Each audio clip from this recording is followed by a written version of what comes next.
Now it's taking all night. Now it's taking all night. It boils my blood. It boils my blood. You feel the same? I can see it. Assalamualaikum warahmatullahi wabarakatuh. Selamat datang kembali di Perkampung. Ya, di sini kita akan mengulas ya dari tanah Jawa Barat, tanah yang subur, budaya yang kaya, dan juga masyarakat yang dikenal ramah, santun, dan pekerja keras. Ya. Di tengah dinamika zaman yang terus berubah ini, Jawa Barat membutuhkan seorang pemimpin yang membutuhkan sosok yang hadir mendengar langsung suara rakyatnya. Berani turun ke lapangan ya. Tanpa katanya, tapi datanya. Hari ini kita akan mengulas perjalanan kerja nyata serta dedikasi KDM selama mengemban amanah menjadi Gubernur Jawa Barat. Kalau kita melihat data ini Kak, datanya bahwasannya berdasarkan laporan Badan Pusat Statistik BPS bertajuk Jawa Barat dalam angka 2025, total populasi di provinsi ini mencapai 50.759.003 jiwa. Nih, yang dipikirkan bahwasannya kebijakan-kebijakan Kang Deddy ini ya artinya harus ngena ke orang-orang ini Kak, bukan sedikit. Jadi kalau untuk menyenangkan semua orang itu saya rasa berat Kak. Angkanya ini sangat besar, tetapi dengan segala kekuatannya beliau mencoba untuk memberikan yang terbaik kepada Jawa Barat. Ya, kita akan ulas di channel Kliper Kampung. Gaya kepemimpinan KDM ya mempunyai prinsip hadir di tengah rakyat. Bukan hanya di balik meja dengan formalitas surat menyurat, dengan rapat-rapat formal, tapi langsung melihat, mendengar, merasakan yang dialami masyarakat. Pembangunan bukan hanya soal angka dan laporan. Bukan. Tapi keadilan sosial, martabat manusia, dan kearifan lokal yang harus dijaga. Tentang pengabdian beliau, keberanian beliau, keberpihakan KDM kepada rakyat kecil belum tentu sempurna. Namun masih banyak lah ya kesalahan ini itu. Namun penuh niat baik untuk membawa Jawa Barat istimewa, lebih adil, lebih beradab, dan lebih manusiawi. Yuk kita akan menyaksikan lebih dekat bagaimana kerja nyata yang dilakukan, tantangan yang dihadapi, dan harapan untuk Jawa Barat ke depan. Inilah kisah KDM dan Jawa Barat yang terus berjuang. Kita saksikan. Yang pertama ya, pesona jembatan Sodong Kopo jadi ikon daya tarik baru di Pangandaran ya. Kita cek. Wah, mantap.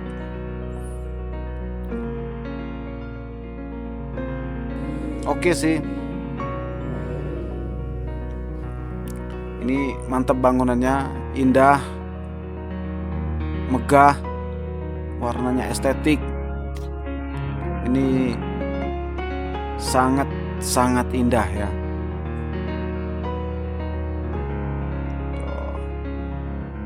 Dari kejauhan. Yuk kita sayangi bareng-bareng jembatan Sodong Kopo jadi ikon daya tarik baru. Kita lihat dulu komentar-komentar dari netizen tentang jembatan ini. Oke, yang pertama kita lihat dari Jateng sebentar lagi nyusul bangunan infrastruktur di semua wilayah. Amin. Amin. Ini ada doa nih. Robin Hood nggak boleh gitu dong. Masa kamu bilang pret? Nggak boleh gitu deh. Udah setahun kok baru mau nyusul. No, kita nggak bahas ke situ dulu ya. Kita bahas dulu untuk KDM, oke? Next.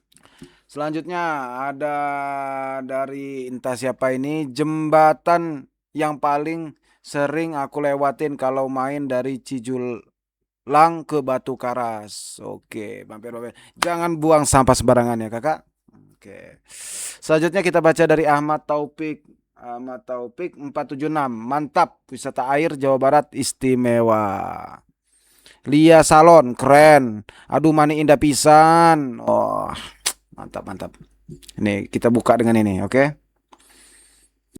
Next kita mau melihat Tugu Perbatasan ya. Di era KDM Februari ya. Februari 2025 beliau menjabat sebagai gubernur. Di antaranya sudah membuat Tugu Perbatasan lebih indah. Kita cek terlebih dahulu, yuk.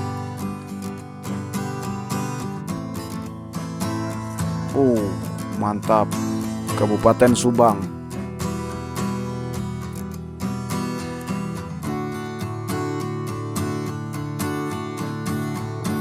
Ini detail-detailnya nih dari lampu jalan ini oke. Beliau sangat estetik sekali ya.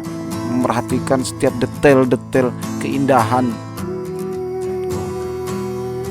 Jarang loh gubernur mau memperhatikan sedetail ini. Mulai dari drainase beliau perhatikan, dari tugu, dari lampu, dari penataan kota, tapi kalau kita melihat sih dari contoh tempat beliau sendiri sudah sangat mencontohkan ya, Lembur Pakuan itu luar biasa. Yuk kita lihat lagi nih komentar-komentar dari netizen. Kita cek satu persatu. Komentar yang pertama dari Junianti. Tangkupan Perahu masukkan kabupaten mana? Masuk kabupaten mana? Kuduna mah ke Subang teh cek Mama Abi ge, tapi tetap aja masuknya ke Cikahuripan, Lembang, gak apa-apa di mana aja yang penting tetap punyanya Pasundan. Oh gitunya, sepotong ewang we, sepotong Lembang, sepotong Subang. Oh oke. Jawa Barat sekarang berkarakter tidak ikut kekoreaan kayak pas zaman RK kekoreaan. Tempat parkirnya Kirang Lega. Oh ini attention pan ya. Tempat parkirnya kurang lega. Sebenarnya sih ini bukan tempat wisata sih, ini kan perbatasan. Jadi memang untuk parkir kan nggak terlalu dibuat selebar mungkin loh ya mungkin. Di saat APBD Jabar menurun, di saat Jabar banyak orang miskin, di saat pengangguran di Jabar tertinggi di Indonesia, Bapak Aing terus membangun tugu perbatasan dengan nuansa Candi Hindu, gapura modern dipugar dan diganti dengan nuansa Candi Hindu. Semua gerbang tol rencana diganti dengan bernuansa Candi Hindu. Itulah cerdasnya Bapak Aing yang akan gak mungkin dilakukan oleh gubernur-gubernur di Indonesia bahkan dunia. Gubernur lain pasti penuh perhitungan skala prioritas dulu. Tapi tidak dengan Bapak Aing membangun terus agar Jabar makin terkenal di Indonesia. Kalau masalah rakyat miskin dan banyak pengangguran biarin saja agar rakyat berusaha sendiri. Kang apa namanya ini titik ini apa ini? Ini sebenarnya kurang tepat juga ya Mbak Titik. Mbak Titik apa Kak Titik ini? Karena beliau juga sangat menggenjar sekali angka kemiskinan ya. Di antaranya beliau bekerja sama dengan pengusaha-pengusaha HIPMI. Lihat ini ya Kak, dari investasi Jawa Barat 2025 tembus Rp 296,8 triliun. Nyebutinnya aja udah susah itu Kak. Tertinggi di Indonesia tuh. Ya artinya beliau fokus juga tidak ya cuman ke bangunan saja tapi juga ke investasi ke Jawa Barat untuk mengurangi angka pengangguran ya. Naik 18,21%. Atau juga kakak bisa lihat nih di YouTube Kompas TV ya. Jabar ranking investasi tertinggi di Indonesia. Angka investasi Jabar versi Kompas TV ya kak ini. Versi Kompas TV tembus 72 triliun. Deddy Mulyadi ada beberapa kebijakan strategis. Tuh. Bahwasannya beliau hanya fokus ke perbatasan saja itu tidak benar ya kak. Beliau juga fokus di kemiskinan, pengentasan kemiskinan. Kalau sudah segitu kan berapa banyak lapangan pekerjaan yang tersedia. Dari Mpok Mochika nih. Keterangan dari Mpok Mochika yuk. Di rumah nih ya di Bekasi lagi banjir. Dan tadi juga banyak banget yang pada masuk ke Mpok yang nyinyir gitu kan. Katanya Jawa Barat sudah istimewa. Katanya Bekasi sudah normalisasi kali. Sudah dibongkar bangunan-bangunan liarnya. Tapi kok masih banjir? Sini nih, gua jelasin ya sama yang suka nyinyir. Dulu di tahun 2020 banjir dengan intensitas hujan yang sama seperti hari ini ya. Dari jam 8 malam nih sampai tadi pagi jam 7 hujan kagak berhenti-berhenti. Segini banjirnya. Tuh. Lu lihat, segini banjirnya ini tahun 2020 tuh. Belum gua benahin, belum gua rapihin. Kenapa ini belum gua rapihin? Soalnya awalnya rumah ini tuh rumah kosong sebelah rumah gua. Cuman di tahun 2025 rumah ini gua pakai, gua tempatin ya. Gua tempatin.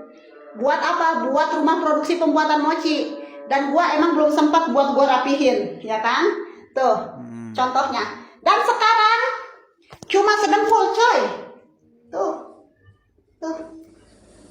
Cuma sedengkul. Setidaknya walaupun tidak bisa menghilangkan istilah kata banjir tersebut itu ya, setidaknya sudah bisa mengurangi intensitas ketinggian si banjirnya. Bayangin dari segini sekarang cuma segini, cuma sedengkul. Kan perubahan yang signifikan. Ada hasilnya dari normalisasi kali dan pembongkaran bangunan-bangunan liar itu, ya. Ya, masuk akal. Dengar nih, ya edukasi buat lu pada. Dan kalau mau dihitung-hitung juga, banjir hari ini tuh tidak hanya di Jawa Barat, tidak hanya di Bekasi, melainkan seluruh Indonesia. Jakarta, Tangerang, Banten, bahkan tadi juga ada Jawa Tengah, Jawa Timur, semua pada komentar ketika gua live pada banjir juga. Sama, di hari yang sama. Itu kenapa? Karena memang ini tuh kalau mau disebut mah banjir 5 tahunan. Oh, banjir 5 Pasti kalau udah 5 tahunan kayak gini, tempat-tempat di mana yang langganan banjir pasti bakalan terkena banjir lagi. Cuman untuk saat ini di tahun 2006, alhamdulillah dengan adanya normalisasi kali, tuh banjir tidak separah seperti yang dulu, ya, tidak seperti 5 tahun yang lalu. Begitu, ya. Ibarat kata mah gini dah. Lu punya penyakit yang udah menahun, kagak bisa disembuhin. Tiba-tiba lu menemukan dokter spesialis yang bisa mengobati penyakit lu. Dengan pengobatan, dengan kerja yang bagus, diobati dengan obat-obatan yang bagus, otomatis sedikit demi sedikit penyakit lu itu akan sembuh. Nah, begitu juga dengan sekarang posisi banjir ini.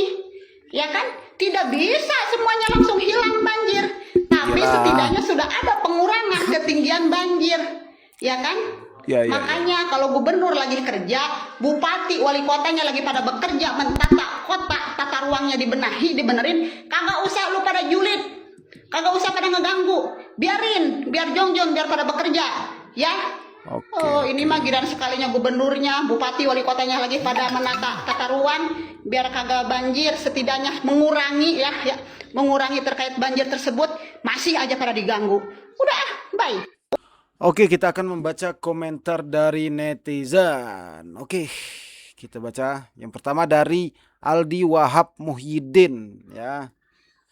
Efeknya kerasa banget. Siapa tahu nanti kedepannya aman dari banjir. Amin, amin, amin. Positif. Desi. By the way, ini akun KDM. Kita next lagi. Jangan salahin Bapak KDM. Kan Bapak KDM baru menjadi gubernur. Banjir itu disebabkan banyaknya sampah, makanya kalau buang sampah jangan sembarangan. Oke, terima kasih Kak Nonis nasihatnya. Jangan buang sampah sembarangan ya. Dari Rahma, bener banget Mpok, perumahan saya di Cikarang yang kalau hujan deras lama aja langsung banjir dan lama banget surutnya. Sekarang sejak kali dibersihkan hujan semalaman, alhamdulillah cepat surutnya. Alhamdulillah. Next dari Abi, hayu bayar pajak biar Pak Gubernur bisa membangun Jawa Barat lebih istimewa. Ayo. Siapa yang belum bayar pajak, yuk bayar pajak. Oke. Ngomongnya panjang lebar, intinya banjir juga. Dibalas sama Vikin. Gini nih otak yang diganti pakai pipa Rusika, mengalir jauh. Next apa lagi tuh? Ya nggak bisa seinstan itu. Gitu Cil, butuh waktu juga proses Cil. Indomie kali instan udah main FF aja Cil. Nggak usah komen. Dari Ira Boruhuta Barat, banjir tetaplah banjir Mpo, nggak nyampe otaknya. Paham nggak sih? Aing rojol, betul po, karena tahapan. Saya sendiri sih bukan warga Jawa Barat tapi merasakan mantap Jabar Istimewa. Kebijakan-kebijakan KDM yang menguntungkan masyarakat. Kita dukung kebijakan-kebijakan KDM, kita pantau, kita kawal untuk menuju Jawa Barat Istimewa. Mantap. Jangan lupa ya, like, subscribe channel Clipper Kampung. Kita bahas dari sisi yang lain ya. Terima kasih. Assalamualaikum warahmatullahi wabarakatuh.